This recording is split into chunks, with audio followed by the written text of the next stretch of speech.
खजितंग थैदोक्चरगा अइना appeal तौजरी मसिगी इशूसे सांगमनग्रे अदुगा मसिदा अखोगी सुम थिनादना माना चुमी अइना चुमी माना लाली अइना सुम तौना लेरगदी पोचे सुंगलोय लोररोय मसि मीडिया मैमसु यावबिरंगनी मरुना अखोगी मीडिया सिंगना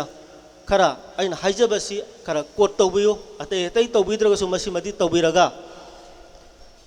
यारगदी अखोगी हौजिक लैरिबा मणिपुर यूनिवर्सिटी की इशू से मरी लेनबा अखोगी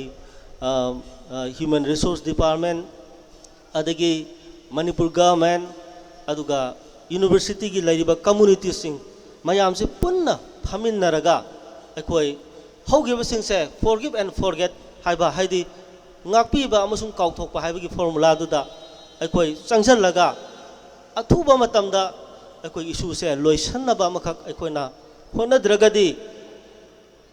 lamdam si akhoi kari haini ngasi se akhoi gi koi punamaksi kainom tawlagasu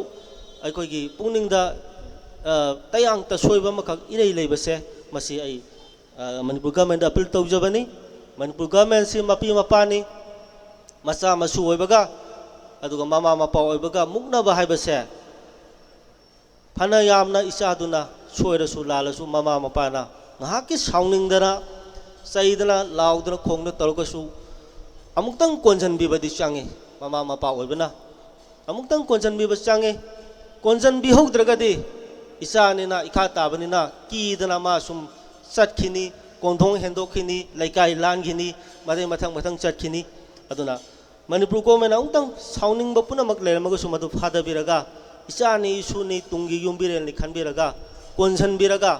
amutang kadaida akhoi amicable oiba solution amakak putopa yabage haibase amutang yenghanjane mage appeal se ngasi ga amiki sigumba hogdokpagi numida sida ina appeal tawjari aduna iroi loibada Manipur matam isai matam sangna numit thana leiba makhai tekta kaidana हेन मागी मसेक मगाल लाकपु ओइसनु लोइनना अमिक पुसु मतम सांगना मणिपुर मतम इसाइगी अमसुंग इरेबा इरमदम सिगी थगोल तौबा ngamba ओइसनु हाइबो वाफम खरजे तेंतंगना थमजरगा पुनमक खुलुमजर